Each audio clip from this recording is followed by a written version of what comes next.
আমরা আল্লাহকে নিয়ে চলবো, রাসূলের সুন্নাহকে নিয়ে চলবো, পদ্ধতি নিয়ে চলবো। নেতা যদি মানতে হয়, একজন নেতা আমার, তিনি হচ্ছেন মুহাম্মদ সাল্লাল্লাহু। নেতা তো বহু দেখলাম, নেতা শুধু মিছা কথা কয়, ঠিক কিনা? যে নেতার নামাজ নাই, যে দলের দলীয় কার্যক্রমের ভিতরে নামাজের কোনো এজেন্ডা নাই, সেই দলের নেতৃত্বে আমরা থুতু মারি, জুতা মারি, ঠিক কিনা?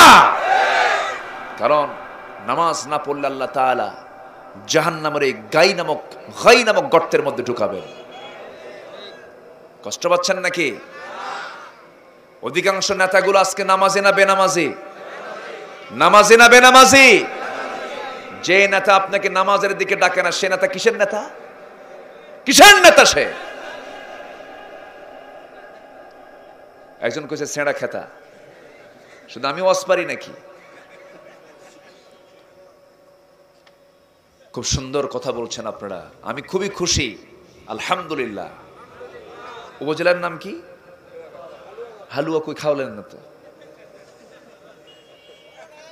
হ্যাঁ, মনে নাই? হালুয়া, রাসূল হালুয়া খেয়েছেন দাঁত ভাঙ্গার আগে না পরে? বলেন বলেন, পরে। হালুয়া খাওয়া সুন্নত, খুব মানে, দাঁত ভাঙ্গা সুন্নত মানতে চায় না, আছে না নাই? রাসূল হালুয়া খেয়েছেন তখন যখন তিনি শক্ত খাবার মুখে নিতে পারেন নাই, দাঁত ভেঙ্গে দিয়েছে কাফেররা। তার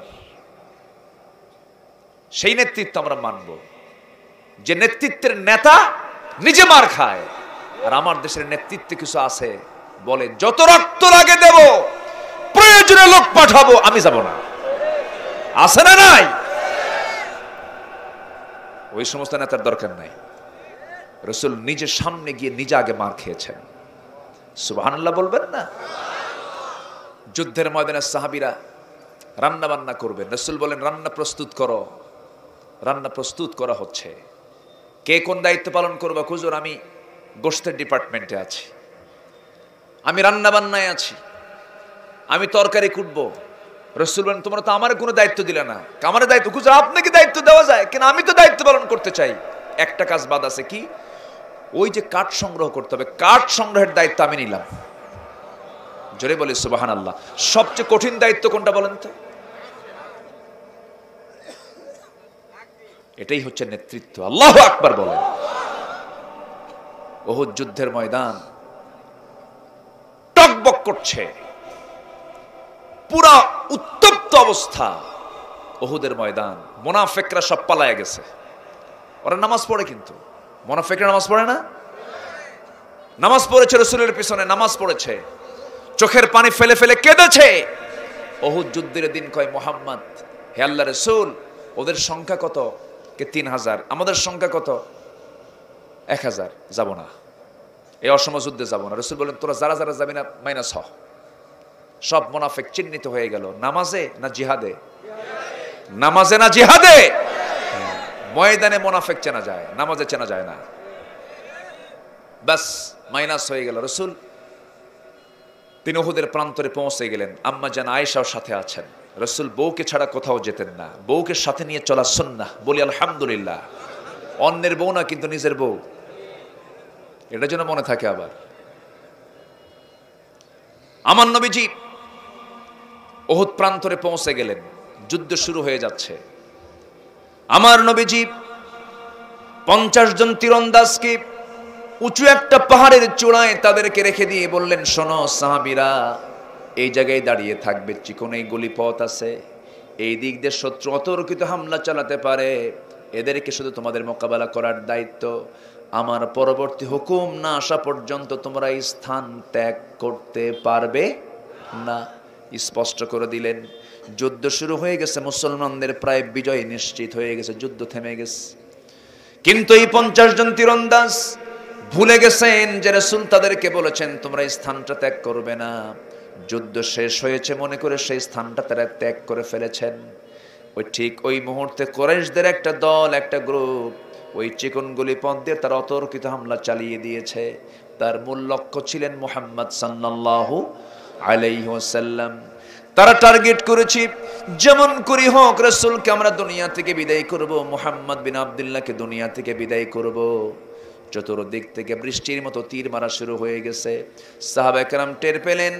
10 জন সাহাবী নবীর সামনে দাঁড়িয়ে বলছেন, ইয়া রাসূলুল্লাহ, তরবারি ধরার পর্যন্ত সময় পেলাম না, কিন্তু হুজুর আপনি চিন্তা করবেন না, যত আঘাত, যত রক্ত ঝরানো, আমাদের শরীর থেকে রক্ত ঝরবে, আপনার গায়ে চুল পরিমাণ আমরা আঁচল লাগাতে দেব না। চতুর্দিকে প্রাচীরের মতো দাঁড়িয়ে গেছেন। তীরগুলো কারো মাথায় লাগে, কারো হাতে লাগে, কারো পিঠে লাগে, কারো বুকে লাগে, কারো পায়ে লাগে। এক সাহাবীর চোখের মধ্যে তীর ঢুকে গেছে। আমার নবজি দেখতে পেলেন। নবজি দেখতে পেয়ে বলছেন, কাদাদা আমার দিকে আগায় আসো। রাসূল তাকে কাছে টেনে নিলেন। চোখের মধ্যে থেকে সেই চোখটা যখন পড়ে গেছে, হাতের তালুতে লেগে আছে। রাসূল হাতের তালু থেকে সেই চক্ষুটা হাতের মধ্যে নিয়া চোখের জায়গা আস্তে করে লাগায়া দিলেন, মুখের থুতু লাগায়া দিলেন। আগের চোখের চেয়েও আরো সুন্দর চোখে রূপান্তরিত হয়ে গেল। মুআজিজা প্রকাশ পেয়ে গেছে। কিন্তু শেষ পর্যন্ত দেখা গেল 10 জন সাহাবীর কেউ বেঁচে নাই, সব শাহাদাত বরণ করেছেন। নবীজি সম্পূর্ণ একাকী পড়ে গেলেন। কাফেররা কাছাকাছি চলে আসছে, কিন্তু খুব কাছে আসার সাহস পাচ্ছে না। কয়েকজন কাফের হাতের মধ্যে পাথর নিয়েছে। নবীজির মাথায় সেদিন টুপি ছিল না, পাগড়ি ছিল না, নবীর মাথায় সেদিন ছিল হেলমেট। হেলমেটে আবৃত নবীজির মাথা ছিল, লৌহ বর্ম পড়া ছিল, হাতে তরবারে ছিল, লোহার বর্ষা ছিল, ঘোড়ার পিঠে ছিলেন মুহাম্মদ সাল্লাল্লাহু আলাইহি ওয়াসাল্লাম। আমার নবীজি সেই জায়গায় তিনি যখন সম্পূর্ণ একাকী হয়ে গেলেন, দূর থেকে একটা পাথর মেরে দিল।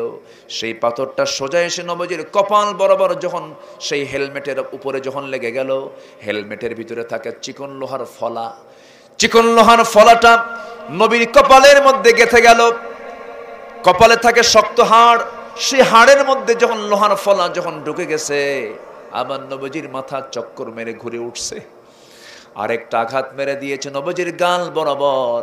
শিরস্ত্রাণের চিকন ফলা নবীর গালের মধ্যে ঢুকে গেছে। আরেকটা লোহা কপালে ঢুকছে, গালের মধ্যে ঢুকেছে।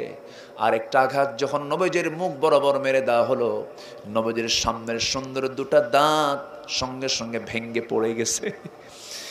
বাকি জীবন, উহুদের দিন থেকে শুরু করে বাকি জীবন আমার নবীজির সামনের দুটা দাঁত ভাঙ্গাই ছিল।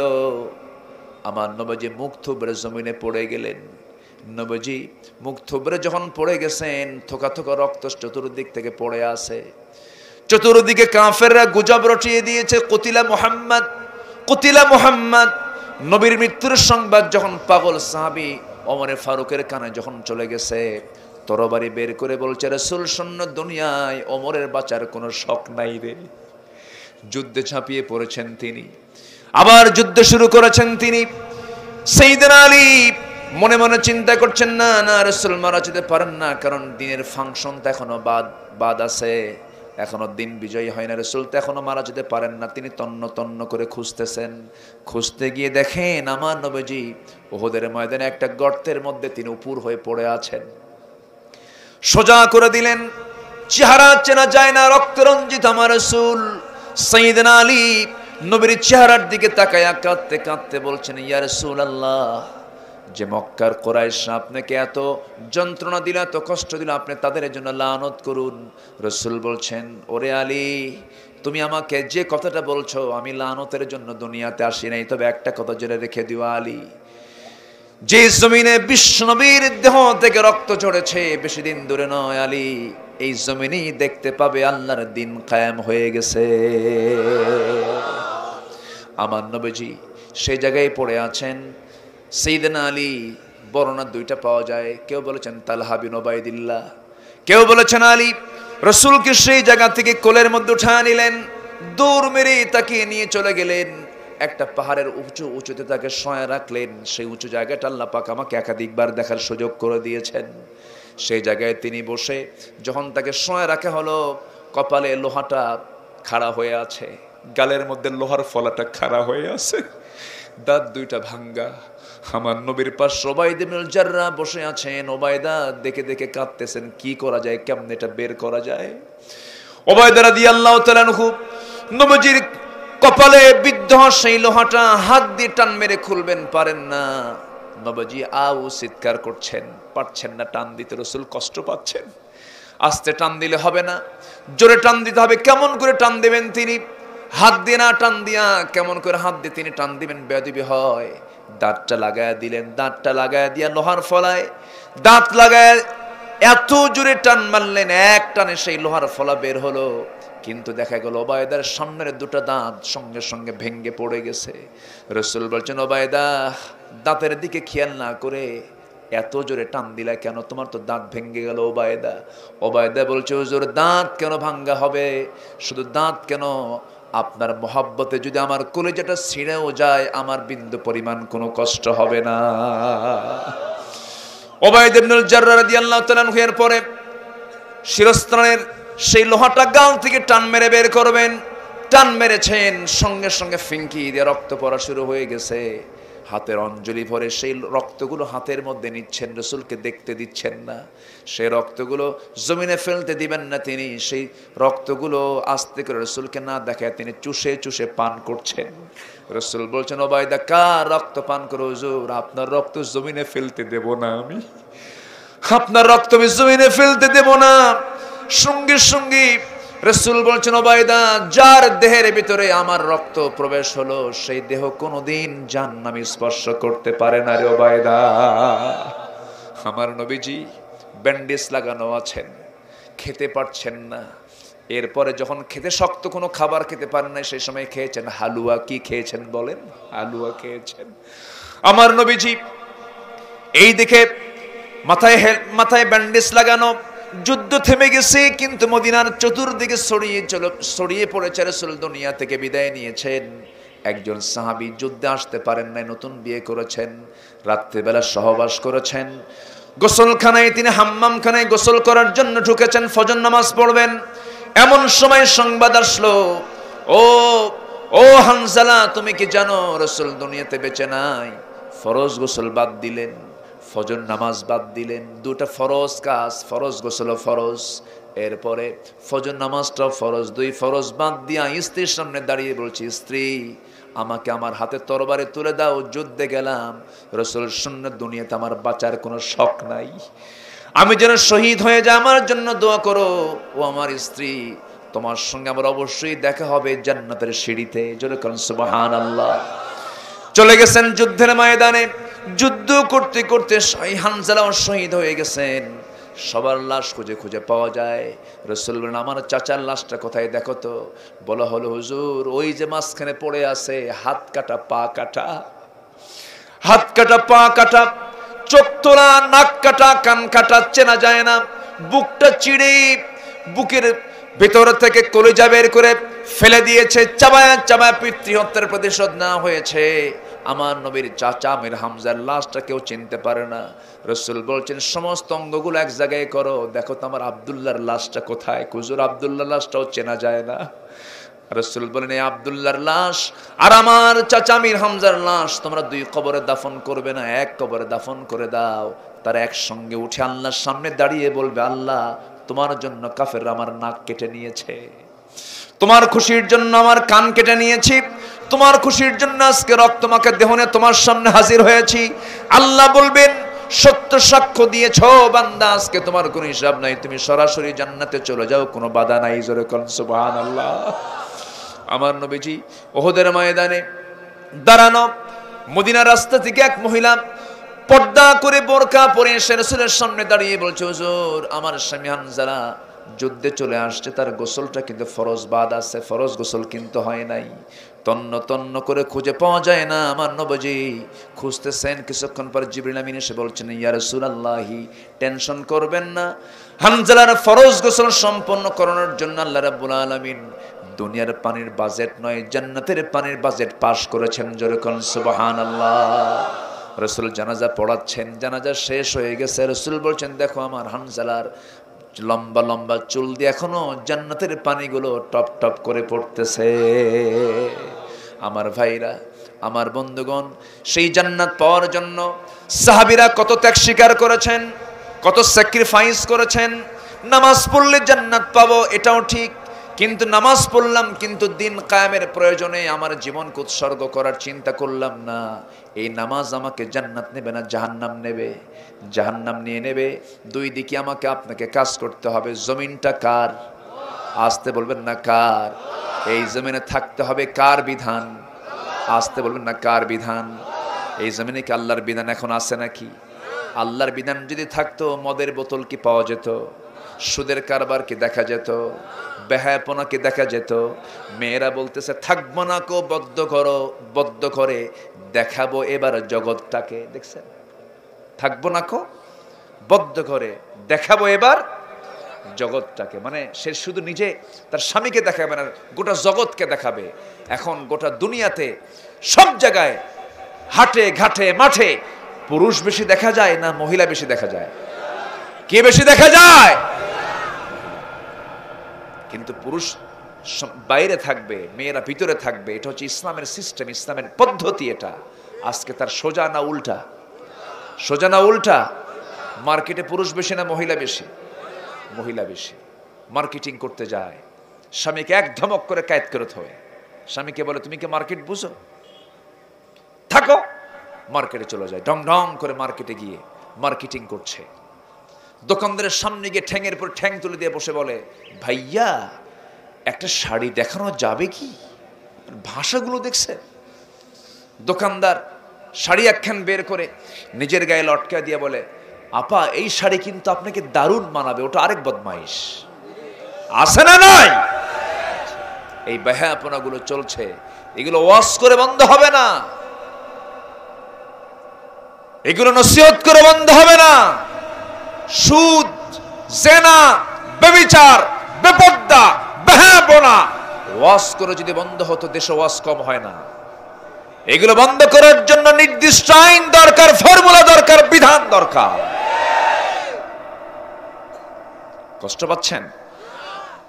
আলোচনা চালাই না দোয়া করে দেব? ওঠে কেন? ধরেন তো, ওঠে কেন? ধরেন তো, বসেন। ও চাপ, চাপ, নিম্ন চাপ, সমস্যা নাই। আবার কিছু কিছু লোক আছে ঊর্ধ্ব চাপের লোক আছে। ঊর্ধ্ব চাপ হলো বিড়ি খাওয়া চাপ। বিড়ির ধোয়া কি নিম্নে না ঊর্ধ্বে? ঊর্ধ্বে চলিয়া যায়। চাচা বিড়ি খান কেন? বাবা বুঝি না, কিন্তু মাথা ঘোরে।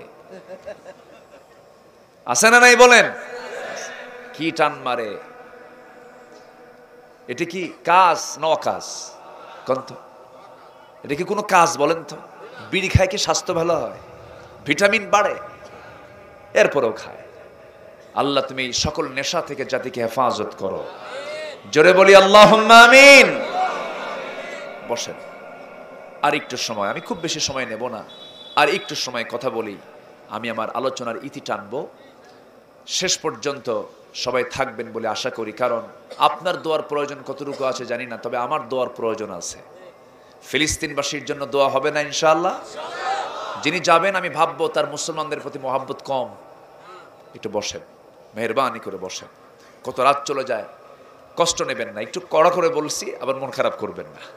সম্মানিত ভাইয়েরা, তাহলে দুটো অপরাধের জন্য জাহান্নামের গর্তের মধ্যে ঢুকাবেন কে? আমি দুটা কারণ কি বলছি? এখনো কিন্তু বলিনি। তাহলে এখন বোঝেন যে আমার আলোচনার মানে লাইনটা কত লম্বা হতে পারে। একটু মনোযোগ দেন। সূরার নাম কি বলেন তো? সূরার নাম কি? মাহফিলে কি মরিয়মরা আসছে? সকালে কোথায় আসছিল? ওইখানে মাহফিল হয়েছে। এখন কি আশেপাশে নাই মেয়েরা? মরিয়মরা নাই? আশেপাশে রাখা দরকার তো। তাদের জন্য সামিয়ানা করে এক্সট্রা করে বসার ব্যবস্থাও রাখা উচিত। আগামী থেকে করবেন আপনারা। কারণ মাদের বসার, মাদের দিন বোঝার জানার দরকার সবার আগে না সবার পরে। কারণ তার পেট থেকে আসবে সন্তান, এই জন্য মার দিন বোঝার দরকার আছে। আল্লাহ রাব্বুল আলামিন সূরা মারইয়ামের 59 নম্বর আয়াতে বলছেন, فخلف من بعدهم خلف أضاعوا الصلاة واتبعوا الشهوات فسوف يلقون غيا। যে সমস্ত বান্দাগুলো দুইটা অপরাধ করবে, নাম্বার 1 হলো যে বান্দা নামাজ নষ্ট করে ফেলবে। এক নাম্বার কি নষ্ট করা বলেন? নামাজ নষ্ট করা। নামাজ নষ্ট হয় দুই ভাবে। এক নাম্বার হলো আজান শুনতেছেন, নামাজে যাচ্ছেন, এটা একটা নষ্ট। আর আরেকটা নষ্ট হলো নামাজ পড়েও নামাজ নষ্ট হয়ে যায়। আছে না নাই বলেন? নামাজ নষ্ট হয়ে যায়। রুকুর সঙ্গে সেজদা দিয়ে দেয়, নামাজটা তাড়াহুড়ো করে পড়ে, নিজেও বোঝে না নামাজের মধ্যে কি পড়তেছে, নিজেও জানে না, ভুল হয়ে যাচ্ছে, এটা নামাজ নষ্ট। আরেকটা নষ্ট হলো নামাজটাকে ছেড়ে দিচ্ছে, নামাজটাকে সে তরক করছে। এক কথায় নামাজ যে বান্দা ছেড়ে দেবে, বর্জন করবে, আল্লাহ রাব্বুল আলামিন বলছেন, বান্দারে আমি তোকে শুধু জাহান্নাম নয়, জাহান্নামের গর্তের মধ্যে আমি তোকে ঢুকায় মারবো, ঢুকায় ফেলবো। জাহান্নাম বানাইছেন কে? আসতে বলবেন না, কে বানাইছেন? বাধ্য বান্দার জন্য না অবাধ্য বান্দার জন্য? অবাধ্য বান্দার জন্য। একদিন এক পয়গম্বর আল্লাহকে সামনে লক্ষ্য করে বলছেন, ও আল্লাহ, আমি তোমাকে একটা প্রশ্ন করতে চাই, আল্লাহ তুমি মন খারাপ করবে না। কি প্রশ্ন? ও আমার নবী, তুমি বলো। আল্লাহ এবার বলছে, আল্লাহ আমার প্রশ্ন হলো, সবচাইতে বেশি দয়া, সবচাইতে বেশি মায়া বান্দার উপরে কার? আল্লাহ বলছেন, আমি আল্লাহর, আমার দয়া সবচাইতে বেশি। এবার সেই পয়গম্বর বলছেন, আল্লাহ তোমার যদি সেই দয়া বেশি হয়ে থাকে, পৃথিবীর সমস্ত দয়াকে 100 ভাগ করলে 99 ভাগ দয়া তোমার মধ্যে তুমি আল্লাহ রেখে দিয়েছো, বাকি 1 ভাগ সমস্ত সৃষ্টির মধ্যে দিয়েছো। কিন্তু একটা প্রশ্ন। কি প্রশ্ন? এবার তিনি বলছেন, আল্লাহ এত দয়া মায়া থাকার পরও তুমি বান্দার জন্য কেন জাহান্নাম বানাইলা? কি বানাইছো? আচ্ছা বলেন তো, এই প্রশ্ন কোন নবী করতে পারে? দেখছেন? আল্লাহু আকবার। হুজুর আমি আর ওয়াজ করবো না, এখন সবাই জানে।